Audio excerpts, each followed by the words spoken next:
Hello बच्चों, let us read the question. The question says find the general solution of the equation sin pi x plus cos pi x is equal to 0. Also find the sum of all solutions in 0 to 100.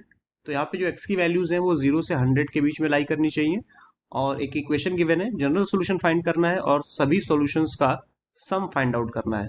So the key concept here is related to general solution. सबसे पहले आपको general solution के बारे में knowledge होना चाहिए. So let's see की concept.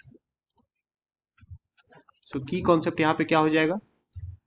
अगर आपके पास इक्वेशन कुछ इस तरीके से आता है tan x is equal to tan alpha, तो यहाँ पे x is equal to n pi plus alpha, ये जनरल सोल्यूशन होता है for tan x is equal to tan alpha type equation, right.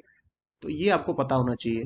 दूसरी बात कि यहाँ पे सम ऑफ सॉल्यूशंस फाइंड करना है, तो उसके लिए अगर कहीं पे अरिथमेटिक प्रोग्रेशन जैसी चीजें बन रही हैं तो आपको ये फॉर्मूला पता होना चाहिए. S N is equal to N by two 2a plus n minus one into D, जहाँ पे n नंबर ऑफ टर्म्स है, a first term of the progression है या अर्थमेटिक प्रोग्रेशन, और d कॉमन डिफरेंस है, and S N is nothing but the sum of n terms या जितने भी सॉल्यूशंस हैं.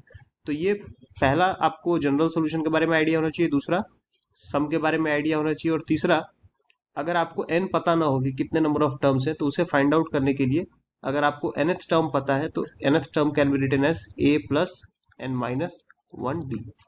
तो अगर आपको फर्स्ट टर्म पता है, nth टर्म या लास्ट टर्म पता है और कॉमन डिफरेंस पता है, तो यहाँ से n आप निकाल सकते हैं और फिर सम को कैलकुलेट किया जा सकता है. सो ये तीन बेसिक पॉइंट्स आपके क्लियर होने चाहिए, then only you can solve this question. So let's start. सबसे पहले गिवन इक्वेशन को यहाँ पे लिख लेंगे, sine pi X plus cos pi X that is equal to 0. तो यहाँ से ये बन जाएगा sine pi X is equal to minus cos pi X. Cos को इधर लेकर के आएंगे तो ये बनेगा tan pi X is equal to minus one हो जाएगा ये, right. This is minus one. So अब टैन पाई एक्स को क्या लिखा जा सकता है, tan pi X can be written as, ये माइनस वन कब आता है, टैन 3 पाई बाई 4 पे. तो की कॉन्सेप्ट वन का यूज करके अब हम लोग लिख सकते हैं कि पाई एक्स का जो वैल्यू है वो हो जाएगा N pi plus 3 pi by 4. और इसके आधार पे अब हम लोग क्या लिख सकते हैं, N pi is equal to N pi plus 3 pi by 4, ये आया था किसके बराबर, पाई एक्स के इक्वल. तो यहाँ से एक्स के बारे में इंफॉर्मेशन आ गया n plus 3/4 where n is integer.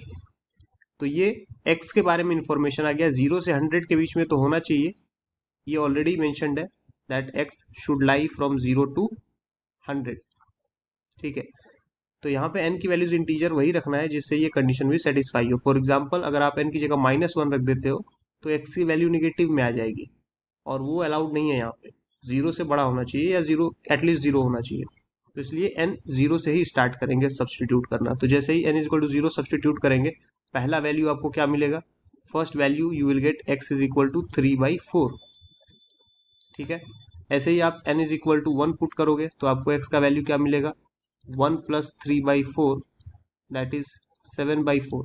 ऐसे ही n इज इक्वल टू 2 पे आपको क्या मिलेगा, x is equal to 2 plus 3/4 और ये हो जाएगा 11/4. तो ये एक पैटर्न आपको ऑब्जर्व करना बहुत ज़रूरी है. ये आप कहाँ तक सब्सटीट्यूट कर सकते हो, you can substitute up to 99 only, क्योंकि जब n इज इक्वल टू 99 आप सब्सटीट्यूट करोगे तो x का वैल्यू कितना होगा, 99 प्लस 3/4 और ये वैल्यू आ जाएगा 396 प्लस 3/4 विच इज 399/4. और जैसे ही अगर आप 100 पुट करते हो तो 100 प्लस 3/4 वो 100 से ज़्यादा हो जाएगा जो कि अलाउड नहीं है. तो इसका मतलब ये x के लिए एक पैटर्न बन गया, x की क्या क्या वैल्यूज हैं, 3/4 7/4 11/4 and so on up to 399/4. ठीक है. सिंस हमने यहाँ पे 0 से स्टार्ट किया है, n इज इक्वल टू 0, तो 1 से 99 तक तो 99 टर्म्स हो गए और 0 पे भी हमने x की वैल्यू कैलकुलेट किया है. इस वजह से जो टोटल नंबर ऑफ टर्म्स है n, अगर हम इसको टोटल नंबर ऑफ टर्म्स बोले, टोटल नंबर ऑफ टर्म्स, ये आप इस स्मॉल n से कंपेयर मत करें, ये तो इंडिविजुअल वैल्यूज है. मैं टोटल नंबर ऑफ टर्म्स की बात कर रहा हूँ इस अरिथमेटिक प्रोग्रेशन में. ये एक अरिथमेटिक प्रोग्रेशन बन गया है. ठीक है. तो इसमें कितने टर्म्स हैं तो ये कितने टर्म्स हो जाएंगे 100। 100 कैसे, बिकॉज 1 से 99 तो है ही है, 0 पे भी हमने x की वैल्यू कैलकुलेट की है, राइट। अब यहाँ पे जो कॉमन डिफरेंस है वो क्लियरली विजिबल है। कॉमन डिफरेंस यहाँ पे 1 ही है, बिकॉज 3/4 में 1 ऐड किया था तभी ये 7/4 आया था। अगेन इसमें भी 1 ऐड किया था and so on. So D का वैल्यू तो 1 है। तो यहाँ पे अगर एक जनरल टर्म की बात किया जाए, जनरल सॉल्यूशन, तो अगर मुझे इस फॉर्मूले के अकॉर्डिंग जनरल सॉल्यूशन लिखना हो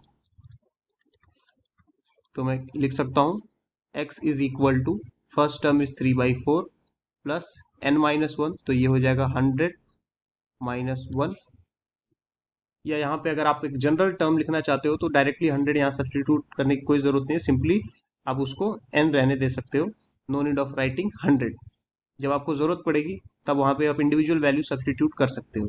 so let it be n-1 itself, और d की जगह पे तो 1 ही है, so into 1।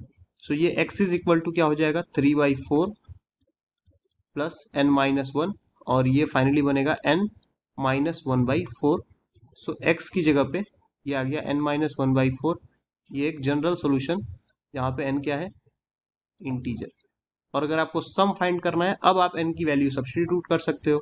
100/2, 2 times of a, तो a का वैल्यू 3/4 है, प्लस n-1, तो ये 100 - 1 आप पुट कर दो, इंटू d, तो ये इंटू 1 हो गया।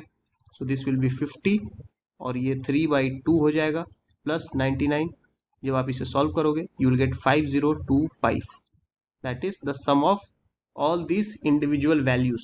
जो भी पॉसिबल सॉल्यूशन है 3/4, 7/4, इन सभी को ऐड करने पे अप टू 399/4 ये आंसर आ जाएगा। So thank you and best of luck.